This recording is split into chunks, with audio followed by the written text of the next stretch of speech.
Hey, this is Hallie with Artsy Shark, and today we're talking about a very hot topic in the art community, AI. Art has always been a reflection of the human experience. It's a way to express our emotions, reflect the culture, and pursue creativity.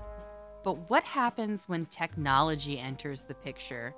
Welcome to the brave new world of AI and how it's turning the art world upside down. In this video, we'll take a look at some of the implications artificial intelligence has for artists, their rights, and the health of their small businesses. But since AI is here to stay, and we can't unring this bell now, we spoke with individual artists about their own experiences. We learned that they're doing some very fascinating things. Digital artist Fox Gilson imagines a world merging classic art and high tech with a humorous twist. Recently named Best Artist by Art Estate magazine in its Art Basel review issue, Chris has gotten a big response to his provocative concept. We asked him to comment from his unique point of view as a creator. Long before generative AI, the old masters created protagonists who struggled with the same wrenching social and political changes that we face today. My Old Masters 2.0 series took a lighter approach to see how they could have used our technology to help them with their issues. They often seem to be reaching out for our devices, like the Decameron storyteller who discovered podcasting for dummies. Or would single Renaissance women have chosen men like this if they had been empowered with online dating? I say yes, but under different circumstances, if men had to earn their affection to survive a dismissive finger swipe. When AI disrupted the art world, my series Old Masters of AI asked, what if Leonardo da Vinci had secretly invented computing and AI using prompts to improve his other creations and leaving his secret to other artists?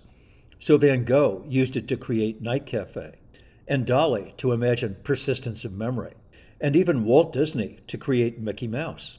While I still do my artwork the old-fashioned way, I use AI for fun, and I offer generative AI demos at my exhibits so my guests can prompt their own images. Some artists view AI as a way to extend their skills, others as a threat to their livelihood. So is AI tool or Terminator? I say tool, but we'll all see what the future says. What do artists have to say about the emergence of AI and its effects on their business? Many artists feel used, betrayed, and threatened. They are understandably upset and disillusioned about the future. Artists have questions that have not been answered. According to the Academy of Animated Art, 74% of artists say that they believe AI artwork is unethical, and 55% of artists worry that AI will hinder their ability to generate income with their own art. However, 65% of artists they surveyed say they have used text-to-image AI to brainstorm new ideas. So we are seeing serious, deep concern and anxiety from artists, but also a willingness to use the technology in their own studio practices. Originally, AI was trained on vast data sets of images collected from the internet, without permission or regard for copyright.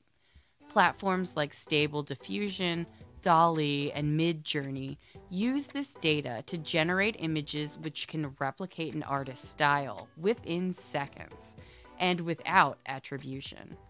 That raises ethical questions about the ownership and integrity of artistic expression.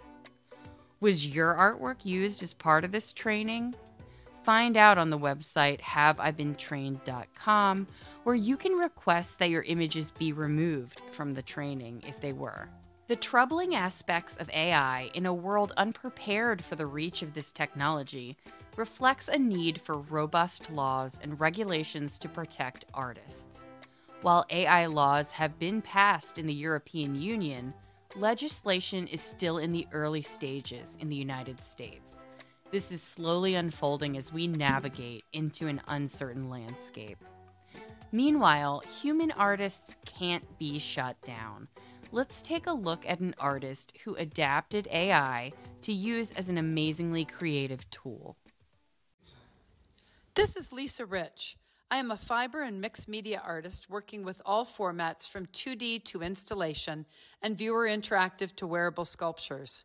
As the wife of a futurist, I have been forewarned by my husband for several years now as to what AI was, the impacts it would have on society, and how everything would change very quickly. When it recently hit mainstream in a big way and Instagrammers using it proliferated, I was originally of the same belief as many artists about what it means to our practice. At first, I railed against it as a terrible thing that resulted in ugly visuals and was cheating and stealing from artists who already get too little for their hard work and creativity. However, being an open-minded person and experimental artist, I decided I had to investigate it further and see what it could do for me that was interesting and unique. With my tech husband's assistance, I put prompts into ChatGPT-4 that were based on my art, Leisa Rich art. A message came back that it couldn't do that. I guess that it must be due to copyright issues because I had legally copyrighted some of my work through the years, so maybe it couldn't do a Leisa Rich at all. However, that has recently changed. It's now allowing direct names to generate images, so something has been altered in the way it is doing so. So at the time, we input nature and swirl design prompts in a Leisa Rich style. The result was a gorgeous design, which my husband then sent to our Glowforge laser cutter to cut and engrave in a shape for the neck piece I had designed. This resulted in a stunning three-dimensional wearable sculpture come to life. So I'm not making fantastical two-dimensional pictures. I'm creating actual objects and adding them in with my fiber work that are based on my personal prompts like nature and my artwork. I have also used it in several sculptures and fiber wall works. I love this technology. In addition, it won't take long for art venues to deny AI entries. I just got accepted into a big art event, and the official contract had a clause that the work cannot have AI in it. Now, this installation I'm doing for this exhibition has no AI, so I meet the criteria, but what about future AI stipulations in art shows, etc.? That will negate my three-dimensional works that I designed using this tool and made objects out of, which I personally think is wrong. There will be pendulum swinging in this issue, too far one way, too far the other, until some sort of agreement and rules and middle ground will have to be settled on. Artists must ask themselves hard questions. Have I ever imitated another artist's work? I see Basquiat copies all of the time in commercial galleries. Am I denying progress? The first cars on the road were despised by buggy drivers. Can positive come out of challenging directions? Can we use this tool in a positive fashion instead of it using us? A really important issue, for sure. One thing artificial intelligence can never have is the human touch. Although AI can generate billions of images almost instantly, will it take the place of art made by real artists? Or will generated images simply be disposable versions, while art made by hand is truly valued? We believe that collectors cherish the tangible evidence of human skill, dedication, and creativity that is infused into each piece they create. Artists imbue their creations with a piece of themselves, their experiences, and their emotions, crafting a profound connection between the art and the collector. That human relationship is core to creating, appreciating, and owning art.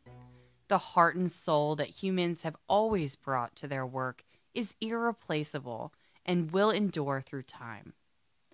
Artist and illustrator Melissa Whitaker explains what this means to her. AI can be just another tool in your creation process. I have used it to help with ideation, and it helps me expand my creative mind.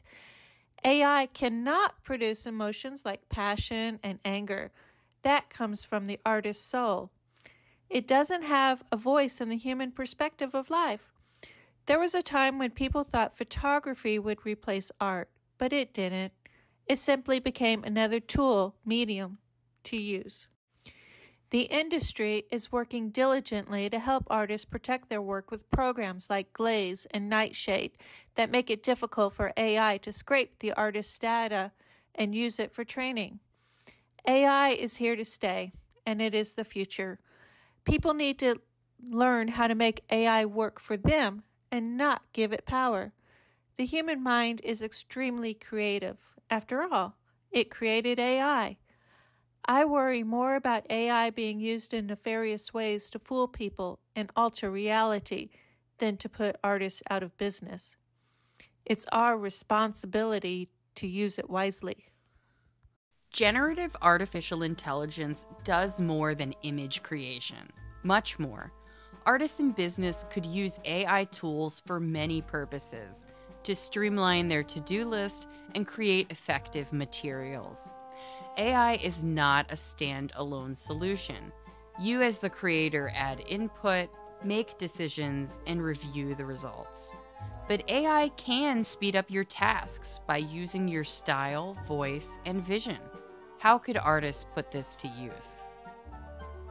You could use this technology to make a business plan, to frame your goals and objectives, to write website content or add a chat box to speak with visitors on your website, for researching ideas, the art market, or anything else, creating marketing materials that reflect your vision as a creator, make advertisements, build marketing calendars, make backgrounds for art and room views, for writing an artist statement, completing grant applications, writing proposals, or automating your bookkeeping even. Do you use AI as a creative or business tool? Can it enhance your practice as an artist? Have you upped your game using these tools? Let us know in the comments below.